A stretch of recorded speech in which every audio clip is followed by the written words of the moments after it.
Rápidamente voy a explicarlas. Hay un contexto general.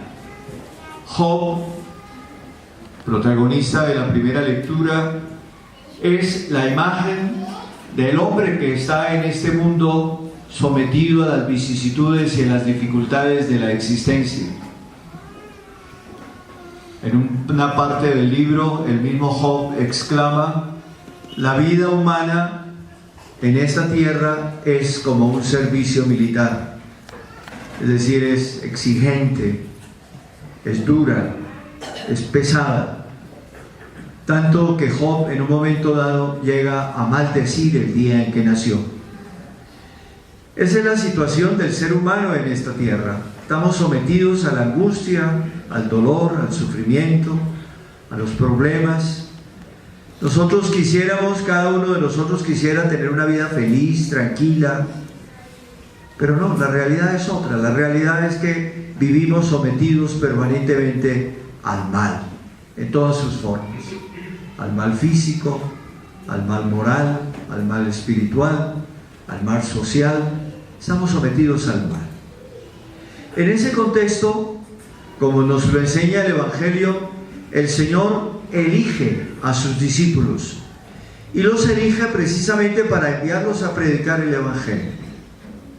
Por lo tanto, la iglesia toda, como cuerpo de Cristo, como pueblo de Dios, es una respuesta de Dios al mal.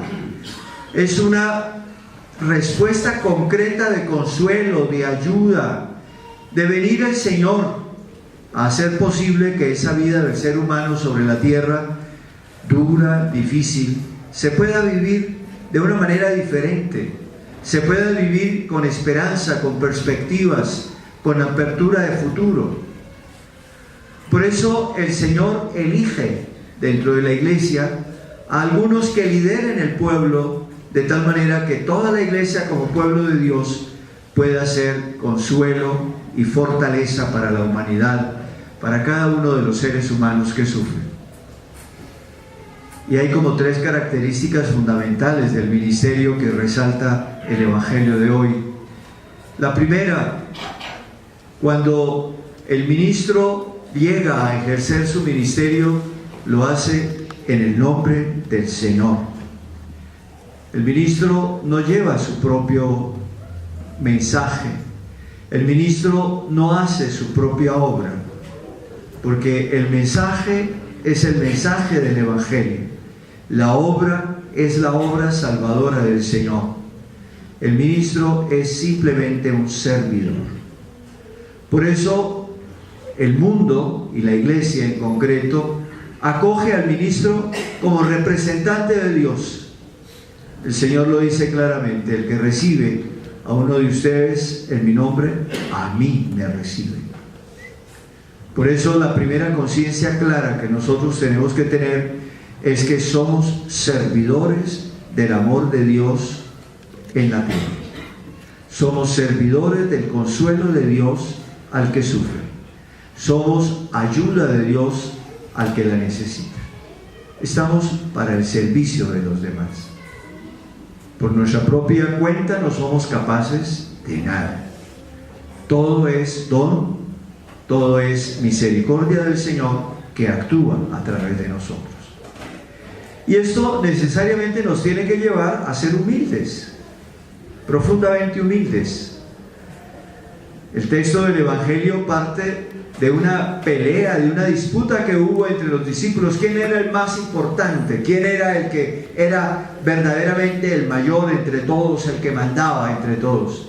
La respuesta del Señor Jesús es: el que quiera ser el primero, que sea el último. Y si querer ser el primero es precisamente el ponerse al frente de la iglesia con el ministerio, pero como el último.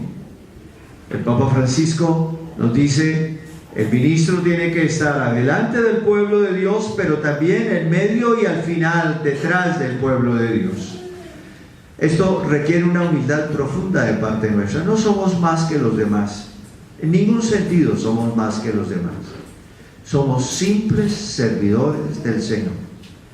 Incluso somos los últimos, como lo afirma el apóstol Pablo en tantos pasajes de sus cartas. Somos los últimos de los últimos, porque nosotros tenemos que ser la imagen de Cristo nuestro Señor, que no vino a que los sirvieran, sino a servir y a entregar su vida por la salvación de todos. Por lo tanto, lejos de nosotros cualquier esbozo de orgullo, de sentimiento de superioridad frente a los demás, de sentirnos que somos los que mandamos, los que ordenamos, somos los que verdaderamente lideramos la iglesia. No, somos los últimos. Y precisamente siendo los últimos, los más humildes, los servidores, podemos verdaderamente servir al pueblo de Dios, hacer presente el amor misericordioso de Dios en medio de su pueblo. Y esto nos lleva a que tomemos conciencia del valor de los demás. El texto del Evangelio termina con un episodio también interesante.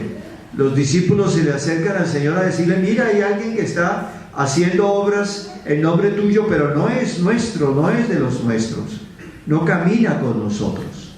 Y el Señor le dice: déjenlo, porque si está actuando en mi nombre, indudablemente que está actuando bien.